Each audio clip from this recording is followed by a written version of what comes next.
Bonjour tout le monde, alors aujourd'hui je reviens pour une vidéo favori. Donc j'ai quelques produits de maquillage et sinon c'est beaucoup de produits de soins. Donc on va commencer par le make-up. Alors je vais vous parler d'un feutre liner, voilà, de chez SLA qu'on a eu dans une... que j'ai eu dans une...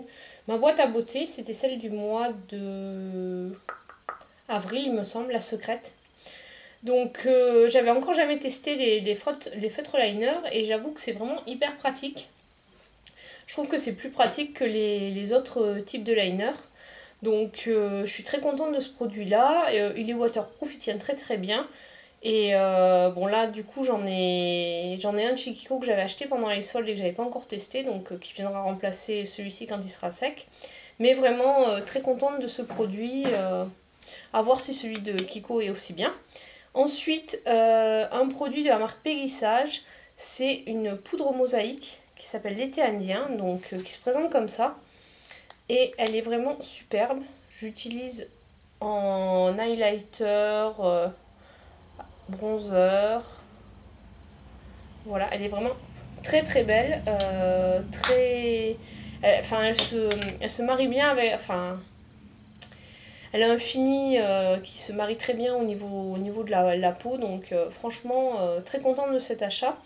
Celle-ci coûtait 11,60 € en magasin, mais sur internet on la trouve sur le site de Bleu Libellule, je crois qu'elle est à 6 € ou à 7 € quoi, un truc comme ça. Voilà. Donc un autre de mes produits favoris make-up, c'est cette éponge. Alors j'avais gardé l'emballage, c'est de la marque Studio Basic. Donc c'est une marque qu'on trouve sur le site iHerb. C'est l'expert Complexion Sponge. Donc il se présente comme ceci, donc avec un bout un peu plus plat et un peu plus pointu pour faire tout ce qui est anti-cerne. Et donc celle-ci, ça fait un mois, ou plus d'un mois même, un mois et demi que je l'utilise. Donc vous voyez, elle est un petit peu décolorée. Je la lave tous les jours après utilisation, mais elle n'a pas bougé. Elle coûte 4,50 $, donc c'est vraiment rien du tout. Et franchement, je trouve qu'elle est même mieux que la Real Techniques. Donc voilà, celle-là, je peux vous la conseiller si vous commandez sur iHerb. Franchement, un très bon produit. Donc une petite marque Studio Basics. Alors, je crois que Lutin des Bois avait parlé des pinceaux.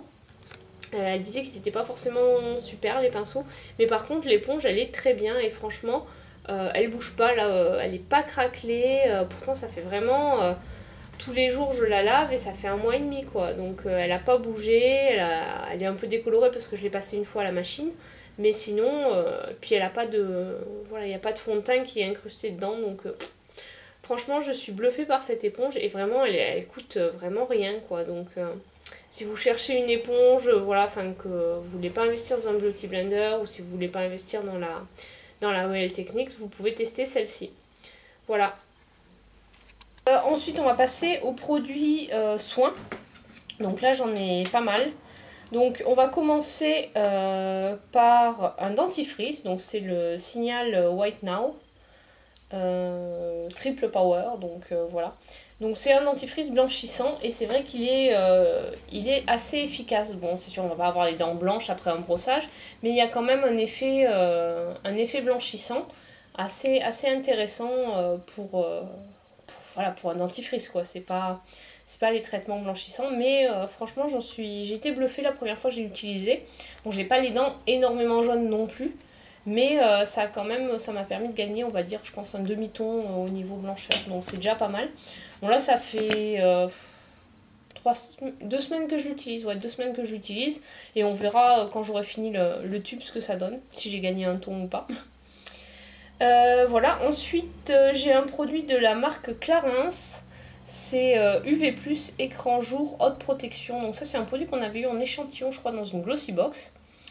Donc c'est un 10 ml. Je l'applique en fait. Normalement, faut l'appliquer avant le maquillage. Et bon, après sa crème de jour. Donc moi je le mélange en fait à ma crème de jour et je l'applique. Et après je mets une bébé crème ou un fond de teint avec un indice de protection. Donc je trouve que ça c'est vraiment pas mal quand on est en ville notamment et qu'il y a, voilà, qu'il y a du soleil. Surtout ici, il fait 30-40 degrés au plus fort de l'après-midi, donc c'est intéressant de sortir avec une protection solaire. Donc ensuite, toujours suite à la chaleur, j'ai ressorti ma crème Adax gel glacial pour les pieds et les jambes échauffées. Donc celui-là, c'est vraiment un produit que j'adore. Alors autrefois, quand j'étais en Bretagne, j'utilisais plutôt après la randonnée ou quand je faisais du sport et que j'étais bien crevée. Là maintenant, j'utilise quasiment tous les jours parce qu'il fait tellement chaud. Voilà, dans l'après-midi, on a entre 33 et 35 degrés.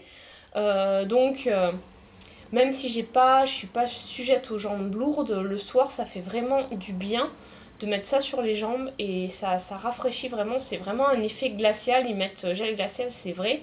Le seul bémol, c'est que c'est tellement un effet tellement fort que moi je le mets avec je mets un gant pour l'appliquer quoi. Je mets un gant à latex quoi, style gant Mappa, pour éviter en fait d'en avoir sur les mains parce que quand on l'applique avec les mains et on se les lave pas bien après, en fait on a l'effet glacial sur les mains et c'est très très désagréable. Donc voilà, mais sinon à part ce léger bémol, franchement c'est un super produit. D'ailleurs là j'en ai pas retrouvé à la parapharmacie Leclerc, donc j'en ai commandé sur internet, j'en ai commandé 3 tubes pour en avoir d'avance, des fois qu'ils le discontinueraient. Donc voilà, ce produit j'en suis fan. Si vous avez les jambes lourdes encore plus, je vous le conseille encore plus. Mais même si vous n'avez pas les jambes lourdes ou si après le sport, c'est vraiment super agréable. Ça je vous le conseille. Ensuite, mes deux petites ventouses là dont je suis fan. Donc celle-là c'est la Cellucup, enfin c'est la même que la Cellublue. Et celle-là c'est celle qui est vendue dans le kit Pur Essentiel, la Celluvac. Donc moi je les utilise ensemble, ça me fait gagner du temps sur mes massages. Je préfère celle-ci, mais bon, comme j'ai les deux, voilà, je les utilise indifféremment l'une et l'autre. Et franchement, là, ça fait 3 semaines. Bon, je reviendrai plus en détail sur ces produits, les comparaisons, etc. Comment on s'en sert. Mais franchement, ça, c'est quand on a de la cellulite, ça permet de réduire l'effet visible, quoi. Voilà, si vous avez très peu de cellulite et qu'on la voit pas, ça sert à rien. Par contre, si comme moi vous souffrez de cellulite depuis la puberté et que c'est incrusté quand vous êtes en maillot, vous avez l'impression qu'on voit que ça, c'est vraiment super, voilà. Donc par contre c'est hyper contraignant. Enfin je vous en reparlerai, mais sinon ça fait partie de mes favoris. Toujours dans les éponges, une de mes préférées aussi. Là en ce moment j'utilise régulièrement. Avant j'avais la Kiko, maintenant j'ai la Skin Food. C'est l'éponge konjac. Alors bon là elle est toute sèche puisque bon il fait quand même relativement chaud. Je l'ai utilisée ce matin, mais bon là elle est toute dure. Mais elle est vraiment très bien. Ça fait... Oh, ça doit faire 2 ou 3 mois que je l'utilise. Et franchement, nickel. Donc c'est 100% konjac. Donc voilà, avec la petite étiquette. Je l'ai commandée sur Ma Bébé Crème. Et j'ai dû la payer 6 ou 7 euros. Elle est un peu plus grande que la Kiko en termes de taille. Et franchement, elle est nickel. Je m'en sers pas tous les jours parce que bon, je veux pas non plus agresser la peau. Mais 3-4 fois par semaine. Et elle n'a pas bougé. J'ai déjà passé 2 fois la machine à laver. Donc, ouais, parce que pour éviter qu'il y ait des accumulations de bactéries, je la lave avec les serviettes. Je la lave à 60 avec du Sanitol spécial antibactérien, antiviral, anti-champignon, tout ça. Donc voilà, ça permet de conserver de les avoir, voilà, et d'éviter d'avoir des problèmes de bactéries dans les éponges, parce que bon, comme on les utilise quand même sur le visage. Donc celle-là aussi, c'est vraiment un produit que je vous conseille si vous voulez tester une éponge konjac. Elle n'est pas très très chère. Bon, après, voilà, si vous avez un Kiko, autant aller dans un Kiko, parce que je préfère celle-ci parce que je trouve qu'elle est plus agréable à utiliser que la Kiko. Elle se réhydrate mieux en fait que la Kiko. Mais voilà, si vous avez à choisir, si vous avez un Kiko à côté, testez d'abord celle de chez Kiko. Voilà, mais sinon, si vous avez l'occasion de commander sur Ma Bébé Crème, je vous conseille vraiment celle-ci. Voilà.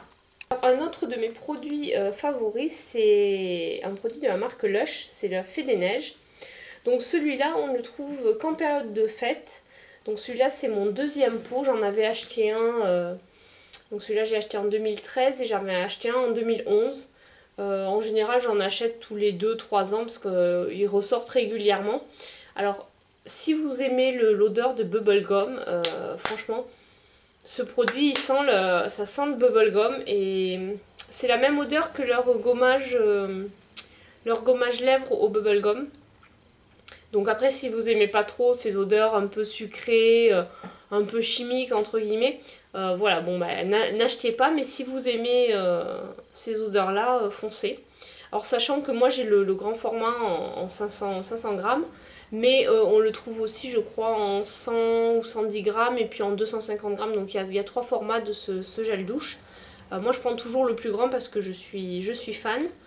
Mais alors normalement il y a des paillettes, je sais pas si vous voyez au fond, mais en général elles restent au fond, j'ai jamais trop réussi à les faire décoller. Donc voilà, ce gel douche, c'est un de mes favoris, on va dire, un de mes favoris de chez Lush. Donc je vous le conseille, franchement, si vous aimez bien tout ce qui est odeur sucrée, foncez. Ensuite, un autre favori, bon, c'est un magazine, je sais pas si vous connaissez, donc c'est le magazine Vital. Donc ça c'est le numéro 7, celui de mai-juin. Celui-là je le suis depuis le premier numéro. Et franchement je trouve qu'il est bien fait. Parce qu'il aborde vraiment... voilà, il parle pas que de sport, il parle aussi de mode. Plutôt tenue de sport quand même. De produits beauté aussi. La dernière fois il y avait je crois celui d'avant, ou il y a 4 mois, il y avait un article sur... qu'utiliser sur ses cheveux quand on fait du sport, etc. Donc franchement, si vous faites du sport et que vous aimez bien la mode, voilà, il y a vraiment plein d'articles hyper intéressants. Vraiment, bon, c'est quand même plus si vous ne faites pas du tout de sport, que vous n'avez pas du tout l'intention de vous y mettre, je vous conseillerais pas. Par contre, si vous êtes comme moi, sportive mais pas trop, il est bien quoi. Il y a des exercices aussi, là par exemple des exercices d'étirement, de yoga, il y a des menus, des idées de voyage, de vacances, etc. Donc franchement c'est un magazine que j'adore, donc j'attends avec impatience que le prochain sorte et puis je pense que je vais m'abonner. Voilà, et donc pour mes flops, donc j'en ai qu'un, c'est ce produit là qu'on avait eu dans une box. Je sais plus si c'est une glossy box ou autre chose. Donc c'est un gel douche qui s'appelle Balance Me. Alors ce gel douche en soi il sent pas mauvais, il lave bien, etc. Le seul problème c'est qu'il est sous forme gelée. Donc je sais pas si vous connaissez les gelées de Lush, les gelées pour la douche de Lush. C'est un peu le même principe, bon sauf qu'il est dans un pot, donc on est obligé de le retourner si on veut avoir du produit. Et moi j'avais pris, comme c'est une miniature, j'avais pris pour me laver après le sport. Sauf qu'en fait quand on n'a pas de fleur de douche, ça fait un gros pâté là, de gelée qu'on a sur la main. Et ça n'a pas moyen de l'émulsionner, de le faire mousser si on n'a pas une fleur de douche. Donc résultat, la première fois que j'ai utilisé, j'en ai foutu la moitié à côté parce que ça ne moussait pas. Donc voilà, ce produit-là... Enfin, j'aime pas les gelées de douche Lush, donc forcément j'aime pas ce produit-là. Par contre, si vous adorez les gelées de douche de chez Lush, je vous le conseille. Mais voilà, sinon c'est vraiment la texture de ce produit qui correspond pas du tout à ce que je recherche dans un gel douche. Voilà, donc cette petite vidéo favoris et flop est terminée. J'espère qu'elle vous aura plu, donc n'hésitez pas à me laisser des commentaires. Je vous dis à très bientôt pour une prochaine vidéo. Au revoir.